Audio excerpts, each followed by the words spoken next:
स्वागत है जीवित परमेश्वर की जीवित हजूरी में। मेरा विश्वास है कि आप सेम वापस नहीं जा रहे। आज बैठ जाओ अपने शरीर में, अपनी बाइबल को अपने हाथ में लो और उसे उठाओ और बोलो, मैं खुदा के जीवित वचन से प्रेम करता हूं। मैं अपनी आंखें इन वचनों की ओर लगाता हूं। जो कुछ आज मैं सुनूं, मैं फल लेके आऊं, क्योंकि मैं इसी के लिए चुना गया हूं और मेरा फल बना रहे प्रभु यीशु मसीह के नाम में।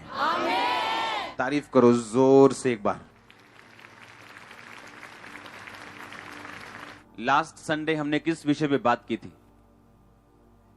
और मेरे ख्याल से ये पहला संडे है जब आप सबको मालूम है कि लास्ट संडे मैंने किस विषय पे बात की थी। कोई भूला नहीं? हाँ, पहला कुरिन्थियों 14 उसकी 2 में लिखा, क्योंकि जो अन्य भाषा में बातें करता है वह मनुष्यों से नहीं परंतु परमेश्वर से बातें करता है, इसलिए कि उसकी बातें कोई नहीं समझता, क्योंकि वह भेद की बातें आत्मा में होकर बोलता है। अपने पड़ोसी से बोलो, जो अन्य भाषा में बातें करता है वह परमेश्वर से बातें करता है। जो अन्य भाषा में बातें करता है वह अपनी ही उन्नति करता है। आमीन। कुछ वचन मैं आपको पढ़वाऊंगा इस विषय पे, आपको आगे ले जाने से पहले। पहला शमूएल उसकी 12 अध्याय उसकी 23 आयत। तब शमूएल नबी ने कहा, फिर ये मुझसे दूर हो कि मैं तुम्हारे लिए प्रार्थना करना छोड़कर यहोवा के विरुद्ध पापी ठहरूं। मैं तो तुम्हें अच्छा और सीधा मार्ग दिखाता रहूंगा। सब बोलो आमीन। आमीन। मैं उन भविष्यद्वक्ताओं को पढ़ रहा हूं जो बाइबल के मेजर प्रॉफिट्स थे, जिनके जरिए परमेश्वर ने एक बड़ा चेंज और एक बड़ा काम किया। ये मेजर प्रॉफिट्स थे यिर्मयाह, यशाया, एलीशा, जिसे आप इंग्लिश में एलाइशा बोलते हो, एलिया, शमूएल, मूसा। ये बड़े भविष्यद्वक्ता थे जिनके द्वारा परमेश्वर ने काम किया। इसीलिए प्रभु यीशु मसीह, बाइबल में लिखा, जब पहाड़ पे थे तो मूसा और एलिया उनसे बात कर रहे थे। यिर्मयाह 9 उसकी 1 आयत में लिखा, भला होता कि मेरा सिर जल ही जल और मेरी आंखें आंसुओं का सोता होती, कि मैं दिन रात अपने मारे हुए लोगों के लिए रोता रहता। हालेलुया। इसके बाद मैं पढ़ूंगा पहला राजा उसकी 17 बाब उसकी 1 आयत। तिशबी एलिया जो गिलाद के परदेशियों में से था, उसने अहाब से कहा, इज़राइल का परमेश्वर यहोवा जिसके सम्मुख मैं खड़ा रहता हूं, उसके जीवन की शपथ, इन दिनों में, इन वर्षों में मेरे बिना कहे ना तो बारिश आएगी ना तो ओस पड़ेगी। बाइबल के मुताबिक आप एक डिवाइन, ईश्वरीय किसी काम के लिए चुने गए, और हर बंदे का काम अलग अलग है। आपका होमवर्क, आपकी असाइनमेंट जो है वो अलग अलग परमेश्वर ने आपको दी है, और ये असाइनमेंट आत्मिक है, और आपको इसे पूरा करने के लिए आत्मिक चीजों की नॉलेज और समझ होनी चाहिए। अब अगर मैथ को सीखना है तो आपको फार्मूला सीखने पड़ते हैं, इंग्लिश को सीखना है तो आपको ग्रामर सीखनी पड़ती। अब आप ये बात जानते हो कि आप एक असाइनमेंट में हो, आप होमवर्क में हो, आप एक बुलाहट में हो कि परमेश्वर ने आपके जरिए काम करना है, और ये बुलाहट बिना आत्मिक तरीकों को समझे आप पूरा नहीं कर सकते। और आपको यह मालूम होना चाहिए कि जो बुलाहट परमेश्वर ने आपको दी है, चाहे वो किसी रूह को बचाने की हो, उसके फलों को दिखाने की हो, अपने दिक्कतों में खड़े रह के परमेश्वर के नाम की महिमा करने की हो, ताकि दूसरे लोग आशीष पाएं, कोई भी बुलाहट जो आपकी लाइफ में है, उसके पीछे आपकी ब्लेसिंग छुपी हुई। मान लो अगर परमेश्वर ने व्यक्ति को सोचा कि मैं इसे प्रधानमंत्री की कुर्सी पे बिठाऊंगा, लेकिन उसके पीछे एक असाइनमेंट जुड़ी होगी, एक होमवर्क जुड़ा होगा। जिस तरह यूसुफ के साथ वो जुड़ा हुआ था कि जब वो जेल में था उसने तब भी परमेश्वर को छोड़ा नहीं, जब वो एक नौकर के रूप में था, जबकि उसे राजा बनना था, तब भी उसने अपने मालिक की पत्नी के साथ गलत काम नहीं किया, सोया नहीं। अपने दुखों में भी परमेश्वर के साथ खड़े रह के उसने अपने होमवर्क को पूरा किया, और उस होमवर्क के बाद परमेश्वर ने उसकी प्रमोशन की। आपको समझ आ रही मेरी बात? आपको एक होमवर्क दिया जाएगा, और उसे पूरा करने के लिए बाइबल ऐसा बताती है आपको गैर भाषा की जरूरत पड़ेगी। प्रार्थना गैर भाषा में, प्रार्थना अपनी भाषा में, ये दो चीजें हैं। इसलिए पौलुस ने कहा मैं आत्मा से प्रार्थना करूंगा और मैं बुद्धि से भी। इसका मतलब क्या? हमें आत्मा से भी प्रार्थना करनी है और यानी हमें गैर भाषा में प्रार्थना करनी है और बुद्धि से भी, अपनी भाषा से भी प्रार्थना करनी। आपको मालूम है कि पिछले संडे मैंने बताया था कि जब राजा खा पी रहा था और परमेश्वर के भवन के बर्तन निकाल के उनमें दारू पी रहा था, तो हाथ प्रकट हुआ और उसने एक शब्द लिखा। हां, और वो शब्द किसी को समझ नहीं आया, जबकि हर भाषा को पढ़ने और बोलने वाला, सीखने वाला, समझने वाला वहां पे खड़ा था। और दानियेल ने आके उस भाषा का अर्थ समझाया कि राजा, तेरे दिनों का अंत हो चुका है, तू तराजू में तोला गया, हल्का पाया गया, तू आज तू मर जाएगा और तेरा राज्य दारा और मादियों को दे दिया जाएगा। ऐसे है कि नहीं? हां, इसका मतलब जब गैर भाषा प्रकट हुई तो जो कुछ परमेश्वर का था और शैतान ने रखा हुआ था वो रिलीज हुआ। आप समझ रहे हैं? हां, आपकी ब्लेसिंग, आपकी हीलिंग, आपकी तरक्की, आपकी लाइफ, आपके पति की साल्वेशन, आपकी फैमिली की साल्वेशन जो शैतान ने पकड़ी, जैसे ही गैर भाषा रिलीज होती, शैतान उन चीजों को छोड़ने लगता है जो आपके साथ संबंधित है लेकिन उसने पकड़ी हुई। आपको होमवर्क दिया गया, हां या ना, उसको करने के लिए आपको गैर भाषा की जरूरत है। नहीं तो यह होमवर्क लंबा होगा और कठिन होगा करने के लिए एक विश्वासी के लिए। याद रखो, आपकी लाइफ को जिस तरह से परमेश्वर आगे लेके जाएगा यह दूसरों से अलग होगी। आप किसी को कॉपी करके अपनी लाइफ को आगे नहीं ले जाने पाओगे। हां, आप दूसरों से सीख सकते हो, किसी से पॉजिटिव सीख सकते हो, किसी के नेगेटिव से सीख सकते हो, लेकिन किसी को टोटल 100% कॉपी करके आप आगे नहीं बढ़ सकते।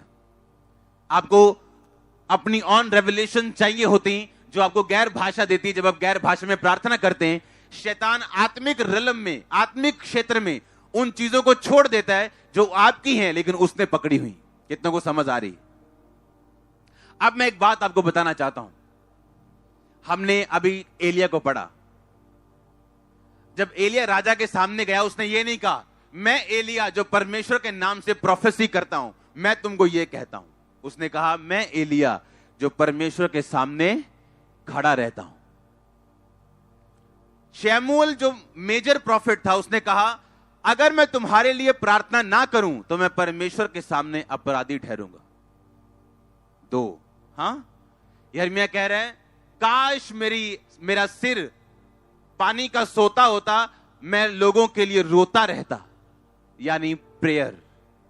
हर मेजर प्रॉफिट, हर बड़ा मैन ऑफ गॉड बाइबल में अपने वरदानों से नहीं, अपनी प्रार्थना से जाना गया है। जब भी उसको परमेश्वर ने इंट्रोड्यूस किया है, उसको प्रार्थना करने वाले एक इंसान के रूप में इंट्रोड्यूस किया। चाहे वो शमूएल था, चाहे वो एलिया था, चाहे वो यिर्मयाह था, चाहे जीसस क्राइस्ट थे, चाहे वो मूसा था। आप कोई बंदा पढ़ लो जिसको परमेश्वर ने हाईली यूज किया, वो प्रार्थना करने वाले व्यक्ति थे। याकूब में लिखा उसके 5 बाब में, एलिया भी तुम्हारे समान दुख और सुख भोगी मनुष्य था। जब उसने गिड़गिड़ा के प्रार्थना की कि बारिश ना आए तो बारिश नहीं आई, जब उसने प्रार्थना की बारिश आए तो बारिश आई। हर मेजर मैन ऑफ गॉड, हर बड़ा परमेश्वर का दास अपनी प्रार्थना की जिंदगी से जाना गया है, ना कि अपने वरदानों से। वो प्रोफेसी करते थे, हीलिंग करते थे, बड़े चमत्कार करते थे, हां करते थे, लेकिन उनका मेन काम था प्रेयर करना। आज एक बिलीवर, आपको यह समझ आनी चाहिए, बाइबल कहती है कलीसिया एक जगह उपवास के साथ प्रार्थना कर रही थी। मैं पढ़ता हूं इसको। ये तो आप बोलोगे पुराने नियम की बातें हो गई, एलिया पुराने नियम का हो गया, शमूएल पुराने नियम का हो गया, यिर्मयाह पुराने नियम का हो गया। अब मैं आपको नए नियम से सिखाऊंगा। जब कलीसिया बनी, पहली कलीसिया यीशु मसीह के स्वर्ग जाने के बाद, हम खोलेंगे प्रेरितों के काम उसके 13 उसकी 1 आयत लिखा, अंताकिया की कलीसिया में कई भविष्यद्वक्ता और उपदेशक थे। बोलो भविष्यद्वक्ता और उपदेशक, जैसे बरनबास और शमौन जो नीगर कहलाता है, लुकियुस कुरेनी और चौथाई देश के राजा हेरोदेस का दूध भाई मनाहेम और शाऊल, जब वे उपवास सहित प्रभु की उपासना कर रहे थे तो पवित्र आत्मा ने कहा, मेरे लिए बरनबास और शाऊल को उस काम के लिए अलग करो जिसके लिए मैंने उन्हें बुलाया है। बाइबल कहती वो उपवास सहित प्रार्थना और उपासना कर रहे थे, पूरी कलीसिया। और वहां पे लिखा कई भविष्यद्वक्ता थे कलीसिया में और कई उपदेशक थे, पर सब मिलके क्या कर रहे थे? ऊंची आवाज में। और लिखा सब मिलके प्रार्थना कर रहे थे और होली स्पिरिट ने कहा इन दोनों को इस काम के लिए भेज दिया जाए। आप इमेजिन करो, बड़े बड़े प्रॉफिट्स जिनसे खुदावन डायरेक्ट बात करता था, बिना प्रार्थना के चल नहीं पाते थे। सोचो आम बिलीवर क्या चलेगा। वो ईश्वरीय गाइडेंस, परमेश्वर की जिसे आप बोलते हो अगुवाई, उस व्यक्ति को कभी नहीं मिल सकती जो प्रेयर में नहीं है। आपके बच्चे के बारे में क्या करना है, आपके बिजनेस के बारे में क्या करना है, आपके कैरियर के बारे में क्या करना है, कौन आपको बताएगा? होली स्पिरिट बताता है आपको। आप प्रार्थना में रहते हैं और लिखा गैर भाषा में प्रार्थना करने में जो अगुवाई आपको मिलती, वो तो कमाल की बात है, वो तो सोने पे सुहागा है। क्योंकि लिखा जो गैर भाषा में प्रार्थना करता है वो अपनी उन्नति करता है, अपने शरीर की, अपने प्राण की, सोल की। डिप्रेशन आपकी सोल में होता है, आपके ब्रेन में नहीं। अगर ब्रेन में हो तो उसका इलाज हो जाए, और डॉक्टर डिप्रेशन का कभी इलाज नहीं कर पाते, आपको सिर्फ नशे की गोलियां दी जाती हैं। और जैसे ही आप गैर भाषा बोलते हैं, आपकी सोल पे काम होता है, आपके प्राण पे काम होता है और डिप्रेशन जाता है, अगुवाई मिलती है, नई चीजें आपकी लाइफ में होना शुरू होती, ईश्वरीय चीजों की एंट्री होना शुरू होती, डेविल अपनी चीजों को लेके बाहर जाता है। और आज यीशु मसीह के नाम में जहां जहां शैतान आपकी लाइफ में छुपा है, मैं कमांड करता हूं उसको बाहर आने के लिए और आपकी लाइफ को छोड़ के जाने के लिए। अगर आमीन ये थंडर से, आग से भरा हुआ, तो ये आशीष आपकी। आप समझ रहे हैं मेरी बात को? आप जैसे ही गैर भाषा में बातें करते हैं, शैतान अपना सामान पैक करना शुरू करते हैं। उसे मालूम है जो कुछ परमेश्वर का है उसे वो छीन सकता है आपकी लाइफ से, उसे मालूम है। और इसीलिए राजा ने परमेश्वर के जो भवन के बर्तन थे, लिखा वो मंगवा के उनमें दारू पी। और जब गैर भाषा प्रकट हुई, सब कुछ न्याय के नीचे आ गए। और जैसे ही आप गैर भाषा में बातें करते हैं, आपकी लाइफ सीधा होना शुरू होती। जो कुछ शैतान का है वो जाना शुरू होता है, जो कुछ परमेश्वर का है आपकी लाइफ में एंट्री करना शुरू होता है। और ये एकदम से नहीं होता, क्योंकि हर बड़ी चीज की शुरुआत छोटे से होती है। हर बड़ी चीज की शुरुआत छोटे से होती है। एक छोटा चेंज, छोटा बदलाव, उसको कभी तुच्छ मत समझो। एक छोटी ब्लेसिंग कभी तुच्छ मत समझो, वही बड़ी होगी। वही छोटा बदलाव बड़े बदलाव में बदलेगा। एलिया ने कहा जा अपने सेवक को जा, देख क्या हो रहा है। कहता कुछ नहीं हो रहा है। अब देख, 7वीं बार कहता मुट्ठी सा एक बादल उठा है सिर्फ। कहता मुट्ठी बादल उठा है ना, चिंता मत कर, यही घनेरी घटाओं में बदल जाएगा। जैसे ही मुट्ठी पर बादल उठा, उसने राजा को बोला राजा भाग जा यहां से, क्योंकि इतनी बारिश आएगी बाद में तेरे को भागने की जगह नहीं मिलेगी। मेरी लाइफ का एक्सपीरियंस है। मेरी लाइफ में जितने बड़े काम हुए, वो 7 हो 8 हो, जो बड़े बड़े हैं, वो सब छोटे से चिन्ह से शुरू हुए हैं। इतना छोटा बदलाव जिसे देखकर आप डिस्करेज भी हो सकते हो, निरुत्साहित हो सकते हो, निराश भी हो सकते हो कि मेरी इतनी प्रार्थना के बाद ये एक बिंदु सा बदलाव नहीं, ये सही नहीं। पर आपको मालूम नहीं परमेश्वर काम कैसे करता है। वो छोटा सा बदलाव छोटा नहीं, जल्दी जल्दी जल्दी वो बारिश के रूप में। मैं आपको सच कह रहा हूं, वो छोटा बदलाव नहीं है, वो एक स्टार्टिंग है। आपकी मां के गर्भ में आप 10 फुट के नहीं गए थे, आप इतने छोटे थे कि आपको माइक्रोस्कोप से देखना पड़ेगा, और देखो अभी आप कितने लंबे चौड़े हो। हर छोटा बदलाव आपकी लाइफ में छोटा नहीं है, परमेश्वर का अनदेखा हाथ उसके पीछे है। और जब आप हाथ पहचान लोगे, रिकॉग्नाइज कर लोगे कि परमेश्वर मेरी लाइफ में कुछ कर रहा है, मैं सुधर के रहूंगा, प्रेयर में रहूंगा, फास्टिंग में रहूंगा, वो बदलाव बदलने में, उसको चेंज होने में, उसको बड़ा होने में अब देर नहीं लगने वाली, क्योंकि आपका सीजन चेंज हो रहा है। चर्च, मैं फिर कह रहा हूं, आपका सीजन चेंज हो रहा है। आपका फाइनेंशियल सीजन चेंज हो रहा है, आपका फिजिकल सीजन चेंज हो रहा है। In the mighty name of Jesus. अगर आमीन हो चाहिए आशीष आपकी चर्च।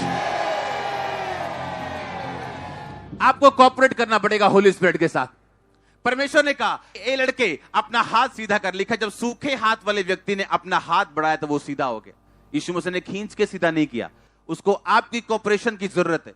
अगर आप बदलाव चाहते हो तो परमेश्वर कहता, मेरे साथ कोऑपरेट कर, मेरे वचन के साथ चल, मैं तेरे साथ खड़ा हूं। अपने आप कुछ नहीं होगा, अपने आप आसमान से कुछ नहीं बरसेगा। आपको आसमान खोलना पड़ेगा अपनी प्रेयर से, अपनी फास्टिंग से, अपनी गिविंग से, अपने फेथ से, अपने खड़े रहने से। और हथियार आपको दिए हैं, आप हथियारों से रहित नहीं हो। आपको परमेश्वर ने युद्ध में ऐसे नहीं भेज दिया खाली हाथ।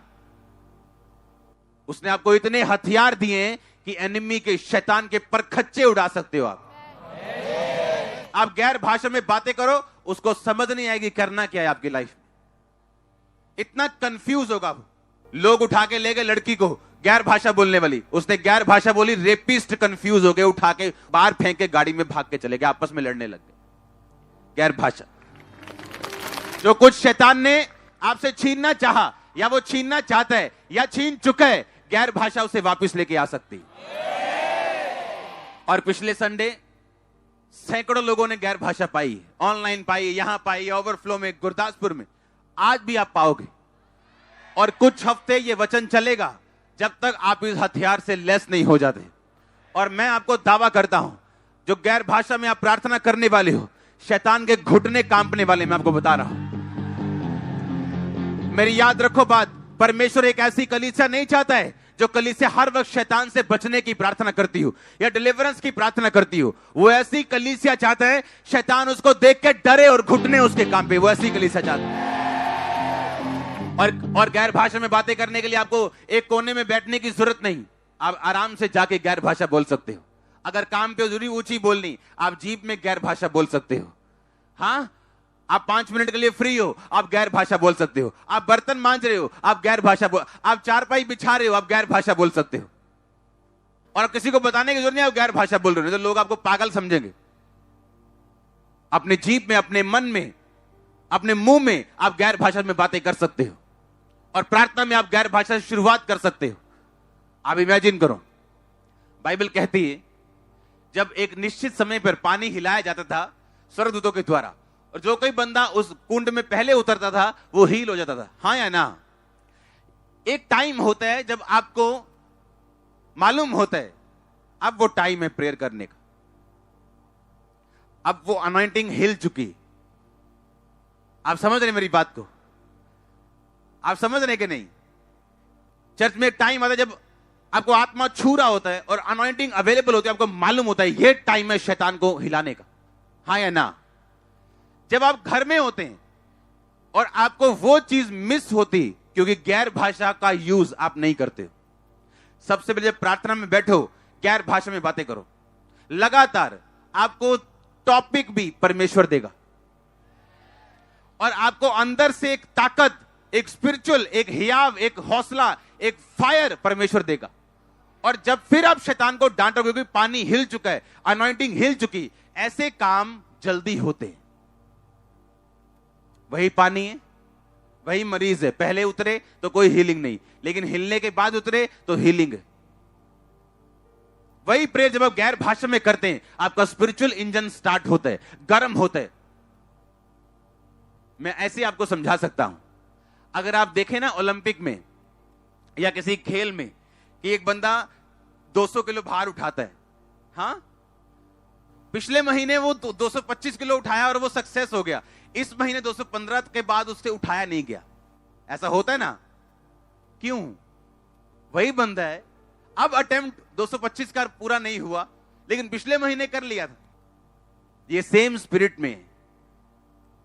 स्पिरिचुअल लाइफ लो है, ध्यान टीवी की तरफ ज्यादा है, मोबाइल की तरफ ज्यादा है, अब वो काम हो नहीं रहा। जैसी गैर भाषा में एंट्री होती, प्रार्थना में एंट्री होती, वो स्पिरिचुअल स्ट्रेंथ फिर से आपको मिलती और अब आप हिट मारते हो, वो लगता है। कितने समझ रहे हैं भाई? ये स्पिरिचुअल लाइन फिजिकल लाइन से ज्यादा असली है। उनका अटेम्प्ट पिछले महीने का जो सक्सेस था अगले महीने फेल हो सकता है, क्योंकि उनको मेंटेनेंस की जरूरत है, अपनी बॉडी को मेंटेन, अपनी स्ट्रेंथ को मेंटेन करने की। उसी तरह से परमेश्वर कहता है क्या तुम नहीं जानते, तुमको भी अपनी आत्मिक स्ट्रेंथ को मेंटेन करना पड़ेगा। हालेलुया। तुमको मेंटेन नहीं करोगे उसको तो नेक्स्ट अटेम्प्ट में तुम फेल होगे, तुम्हें फिर तैयारी करनी पड़ेगी। गैर भाषा आपका एक हथियार है, आपका हथियार है ये। परमेश्वर ने आपको एक एंटरटेनमेंट के लिए नहीं दिया। गैर भाषा के जरिए परमेश्वर, बाइबल बोलती है, प्रोफेटिक वर्ड आपकी लाइफ में रिलीज करता है, आपकी अगुवाई करता है। कहां जाना है, कहां नहीं जाना, वो आप एकदम से सब कुछ नहीं होगा, लेकिन डे बाय डे आप इसमें परिपक्व और मैच्योर होते जाएंगे। और जैसे आप गैर भाषा को एक दिनचर्या का बना लेंगे, आपको मालूम होगा कि हर great anointed man of God घंटों रोज गैर भाषा में प्रार्थना करता है। यह उसकी अनॉइंटिंग का सीक्रेट है। हालेलुया। जो प्रॉफिट, जो मैन ऑफ गॉड प्रार्थना के जीवन को महत्व नहीं देता और सिर्फ प्रोफेसी, हीलिंग के बारे में बात करे, वो जेन्युइन नहीं है। क्योंकि हर major man of God Bible में अपनी प्रेयर के द्वारा जाना गया है, अपनी प्रेयर लाइफ के द्वारा, परमेश्वर के सामने खड़े रहने के द्वारा। आपको फैसला करना है, मुझे प्रेयर करनी है, गैर भाषा में करनी, कैसे अपने स्पिरिचुअल इंजन को गर्म रखना है, कैसे मेंटेन रखना है। क्योंकि जो कुछ शैतान ने छीना भाई, ये अपने आप वापस नहीं आएगा। ना रोने से आएगा, ना परमेश्वर को कंप्लेंट करने से आएगा, ना सिर्फ ऊपर मुंह उठाने से, प्रभु को कुछ कहने से आएगा। ये फाइट करने से, ये लड़ने से वापस आएगा। हालेलुया।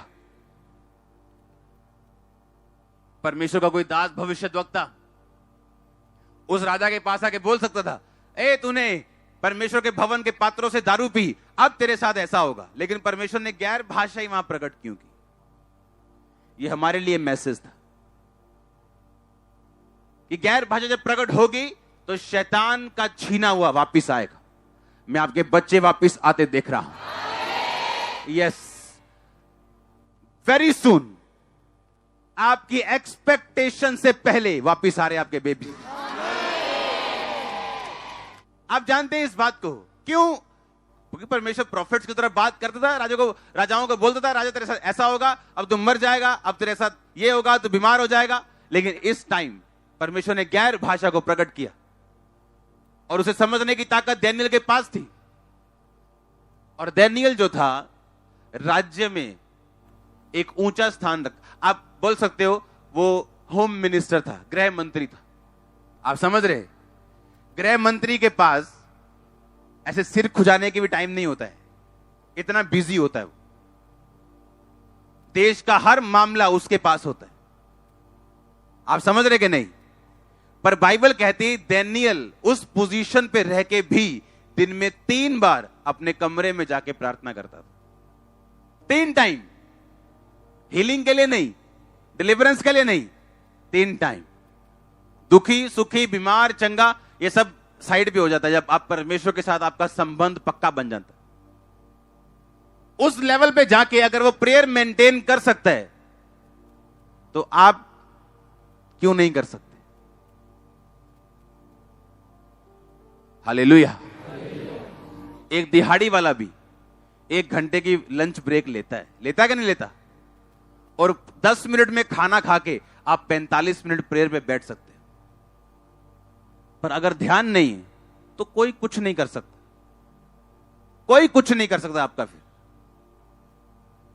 अगर प्रभु की ग्रेस आप पे हो, आपका बॉस आपको स्पेशल आधा घंटा और दे सकता है दोपहर को प्रेयर करने के लिए, पर आपने कभी बात नहीं की होगी अपने बॉस से।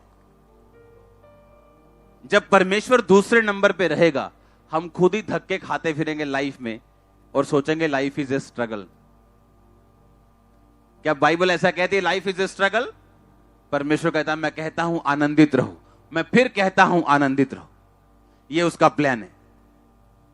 और होगा कैसे? बिब्लिकल वे से, बाइबल के तरीकों से। आज ठंड बड़ी है जी, मैं चर्च नहीं आया, मेरा बच्चा बड़ा छोटा सी जी, मैं चर्च नहीं आया। क्या बहाने हैं हमारे पास। अगर पंजाब में ठंड, गर्मी और बारिश रोकेगी तो आप 3 महीने 3.5 महीने घर रहोगे। शैतान ने हर जगह अलग रुकावट दी। फॉरेन के लोगों को काम में बिजी रखा है, कईयों को बारिश में बिजी रखा है, कईयों को ठंड में बिजी रखा है, कई खाम खाम वैसे ही बिजी हैं, फोन में बिजी है, टिकटॉक पे। आमीन। हमें दिमाग लगाना है कि मैं किसके लिए पैदा हुआ हूं, मेरा होमवर्क क्या है, उसे पूरा करने के लिए मुझे आत्मिक रीति के साथ करना पड़ेगा। इसमें शरीर का कोई मसला नहीं। हालेलुया। और जब होमवर्क पूरा होगा, उसके पीछे ब्लेसिंग छुपी है जो आप चाहते हो। ऐसा नहीं हो सकता कि आपकी ब्लेसिंग ना आपको मिले अगर आपका होमवर्क पूरा हो। गैर भाषा प्रकट हुई। शैतान ने जो बर्तन संभाल के रखे थे, दंड मिला। कितने समझ रहे हैं?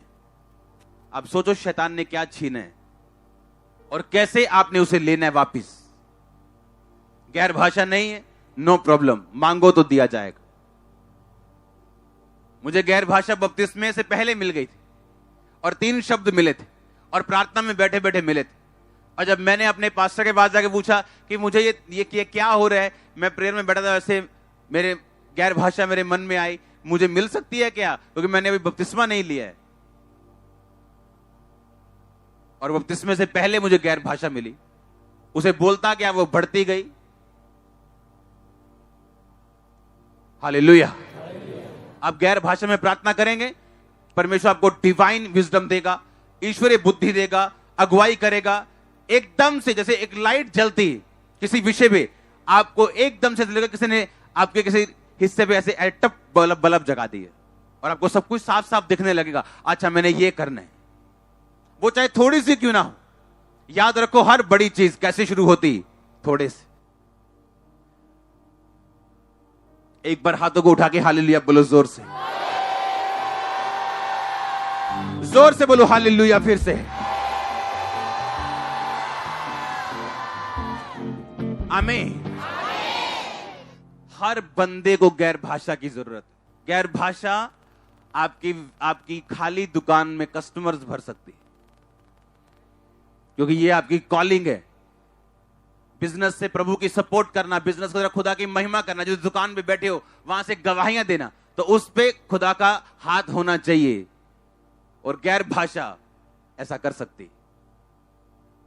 उसने कहा मैं आत्मा से प्रार्थना करूंगा और मैं बुद्धि से भी प्रार्थना करूंगा। जो चीजों की आपकी नॉलेज है, आप जानते हो आपको एक माइक की जरूरत है, आप अपनी भाषा में मांग सकते हो। अब जिस चीज की आपको जरूरत है और आपको भी मालूम ना हो, वो कैसे मांगोगे आप? और परमेश्वर को मालूम है कि अगर ये चीज इसकी लाइफ में ना आई तो ये अपनी असाइनमेंट में नहीं है, ना ही इसकी लाइफ में खुदा की पूरी मर्जी पूरी हो रही है, ये परफेक्शन में नहीं जा रहा, जो कुछ चाहता है वो नहीं हो रहा। गैर भाषा। आप गैर भाषा में प्रार्थना करते, बाइबल कहती है पिता का आत्मा तुम में हे अब्बा हे पिता कह के आहें भर के पिता के सामने प्रार्थना करता है और पवित्र लोगों के लिए विनती करता है। यानी आप नहीं जानते गैर भाषा में परमेश्वर आपको किसी को बचाने के लिए यूज कर रहा है, चाहे वो आपका चर्च मेंबर हो, चाहे आपका पास्टर हो। तो परमेश्वर ने कहा, क्या कहा? मैं गैर भाषा में प्रार्थना करूंगा और मैं बुद्धि से भी प्रार्थना करूंगा, अपनी भाषा में भी करूंगा, जो मैं जानता हूं मुझे किन चीजों की जरूरत है, किन चीजों से मैंने बाहर आना। याद रखो, आपका बिगेस्ट प्रेयर पॉइंट आपकी कमियां होनी चाहिए, आपका जो आप चाहते हो वो नहीं। क्योंकि जैसे ही आपकी कमियां दूर होंगी, आपका अगला लेवल झंडा लेके आपका वेलकम करने के लिए तैयार होगा। अपनी भाषा में अपनी कमियों को स्वीकारो, प्रार्थना करो, परमेश्वर ये मुझसे दूर हो, ये मुझसे दूर हो, ये मुझसे दूर हो। और मांगो तो दिया जाएगा, मांगो और आपको मिलेगा। और गैर भाषा में जब आप मांगते हैं, वो चीजें मांगते हैं जो आप जानते हैं। आप नहीं जानते कि आपको चाहिए, लेकिन परमेश्वर जानता है। गैर भाषा में प्रार्थना करने के द्वारा वो चीजें रिलीज होती है आपकी लाइफ में। आप तैयार हो गैर भाषा को रिसीव करने के लिए? याद रखो कि लिखा शैमुएल, यिर्मयाह मैंने आपको पढ़ाया, एलिया आपको पढ़ाया, आपको कलीसिया पहले आपको पढ़ाई, इतने लिखा प्रॉफिट्स थे वहां पे बैठे हुए, परमेश्वर बात करता था उनसे, तब भी वो क्या कर रहे थे? उपवास सहित। जो कुछ परमेश्वर ने बनाया उसे साइंस आज स्वीकार करे या 400 साल बाद, करेगी जरूर। पीछे बहुत चला था, फास्टिंग नहीं करनी चाहिए, हर 2-2 घंटे बाद खाना चाहिए, उससे आपका मेटाबॉलिज्म स्ट्रांग रहता है। अब एक नई स्टडी आई, कहते जी इंटरमिटेंट फास्ट करो, उसमें आपको 16 घंटे कुछ नहीं खाना है। जब आप 16 घंटे कुछ नहीं खाएंगे, आपकी बॉडी के ग्रोथ हार्मोन्स बनेंगे, दर्दें कम होंगी, आपकी बॉडी ग्रो करेगी। आगे लाइन पे, आगे लाइन पे, हाँ आगे लाइन पे लिखा, वो उपवास सहित प्रार्थना कर रहे थे। कितने लोग रोजा रखते हैं, उपवास करते हैं? हाथों को उठाना। वाह, पहली बार आपने हाथ उठाए, मेरा दिल खुश हुआ है। सब चर्च रोजा रखती है, आमीन। फास्टिंग करने से आपकी स्पिरिट अलर्ट रहती है, ज्यादा एक्टिव रहती, और जैसे ही आप फास्टिंग के साथ प्रेयर करते हैं, आपके इश्यूज सॉल्व होते हैं। गैर भाषा में प्रार्थना करना जरूरी है, बोलो अपने पड़ोसी को, क्योंकि तू गैर भाषा में जब प्रार्थना करता है तो सीधा प्रभु से बात करता है। जब तू गैर भाषा में बातें करता है तो तू अपनी ही उन्नति करता है, अपने शरीर की, अपने प्राण की, अपनी आत्मा की। आमीन। गैर भाषा में बातें करेंगे, शारीरिक उन्नति, फाइनेंस की हो, सेहत की हो, प्राण की यानी आपकी सोल की। पाप आपकी सोल में होता है, गंदी आदत देखने की, सुनने की आपकी सोल में होती। जैसे गैर भाषा में आप जाते हैं, वो आदतें खत्म होती।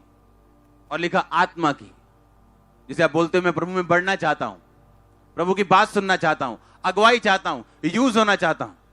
हालेलुया। कल मैं जब गैर भाषा में प्रार्थना कर रहा था, तो आने वाले टाइम में मैं आपको ये बात बता रहा हूं, क्योंकि ये बात मैंने तब बताई थी जब चर्च में सिर्फ 10 लोग आते थे, 27 लोगों से पूरा कमरा भर जाता था। उनको बोलता था यहां हजारों लोग होंगे, एक टाइम होगा लाखों लोग होंगे। सुनो, मैंने आपको बताया एक टाइम होगा जब टीवी पे लोग हमें लाखों की तादाद से देख रहे होंगे। चर्च में आज लाखों लोग बैठे हैं। सुनो, अब एक टाइम आएगा फ्यूचर में कि यहां सैकड़ों लोगों की लाइन लगी होगी और मैं उनको पास्टर के रूप में मसा कर रहा हूंगा। एक टाइम आएगा, वो भी टाइम आने वाला है, और आप में से बहुत से लोग होंगे। हालेलुया। तो जब आप गैर भाषा में बातें करते हैं, आप हेवन ओपन होता है आपके लिए। आपको करना क्या है, प्रभु चाहता क्या है, वो रिलीज होता है। आप उसे ब्लॉक करना चाहो, आप कर सकते हो। अब एक बंदा 8वीं में 8 साल गुजारना चाहता है, तो आप क्या कर सकते हैं? कुछ नहीं कर सकते। 10वीं में 2 साल फेल होके तीसरे साल पास होने तो आप क्या कर सकते? कुछ नहीं कर सकते। लेकिन एक बंदा अगर फर्स्ट क्लास में पास होना चाहता है, 8 महीने में पेपर देना चाहता है, तो उसकी मर्जी है, वो अपना होमवर्क जल्दी पूरा करे। हालेलुया। अब गैर भाषा में बातें करते हैं, अगर 2.5 घंटे प्रार्थना, 1.5 घंटा गैर भाषा में करो। समझ आए ना आए, समझ आ नहीं सकती आपको क्या बोल रहे हैं आप। जिस गाड़ी ने आपका एक्सीडेंट करना है वो आपकी तरफ आएगी नहीं, उसे रास्ते में काम पड़ जाएगा, उसका टायर पंचर हो जाएगा। गैर भाषा ऐसे काम कर सकती है। द बेस्ट कॉन्ट्रैक्ट्स आपके होंगे, और ट्रेवल मर्सीज परमेश्वर देगा। बहुत सी चीजें जो गैर भाषा और प्रार्थना के साथ जुड़ी हुई। कितने लोग रोज कम से कम 1 घंटा प्रार्थना करते हैं? हाथ खड़ा करो। ये खुश होने वाली बात नहीं है, क्योंकि शायद आधे लोग हैं जो प्रार्थना करने वाले हैं, वो भी 1 घंटा। जो 2.5 घंटे प्रार्थना करते हैं, हाथ खड़ा करो। 10% ही कलीसिया है। हालेलुया। आप सोच लो आप कितना पीछे हो और आपको कैसे आगे बढ़ना। चैलेंजेस आपने खत्म करने, प्रार्थना करने की रुकावट आपने फिनिश करनी। काम खत्म नहीं होंगे, बच्चे होना बंद नहीं होंगे, दुनिया में सब कुछ, ना सर्दी बंद होगी, ना गर्मी बंद होगी, ना बारिश बंद होगी। आप देख लो क्या करना है। बारिश के साथ बहना है या चट्टान की तरह खड़ना है। हालेलुया। आप तैयार हो जो शैतान ने छीना वापस लेने के लिए, प्रभु से अगुवाई लेने के लिए, होमवर्क पूरा करने के लिए? जो प्रभु ने आपके लिए रखा है, अगर आप 1 सेकंड के लिए भी देख लेंगे ना, आप 12 घंटे प्रेयर करेंगे। मैं आपको सच कह रहा हूं, अगर आपको 1 सेकंड के लिए भी दिख जाए ना, जो प्रभु ने आपके लिए रखा हुआ है, आप ऐसे ऐसे करेंगे, मैं कहां था, मैं कहां थी, क्यों प्रेयर नहीं की, क्यों फास्टिंग नहीं की, क्यों तैयारी नहीं की, क्यों लेट हुआ। 1 सेकंड के लिए अगर प्रभु आपको दिखा दे जो आप फ्यूचर में हो, मैं कह रहा हूं किसी को बताने की जरूरत नहीं पड़ेगी, आप प्रेयर करो। सुबह घुटने लगे होंगे, 90 डिग्री पे आप बैठे होंगे बेड पे ही। आमीन। अगर 1 सेकंड के लिए आपको दिख जाए जो प्रभु आपके साथ चाहता है, हालेलुया, अपने हाथों को उठाओ। मेरी कमियां दूर कर, मुझे गैर भाषा का वरदान दे, प्रार्थना करने का फजल दे। आमीन।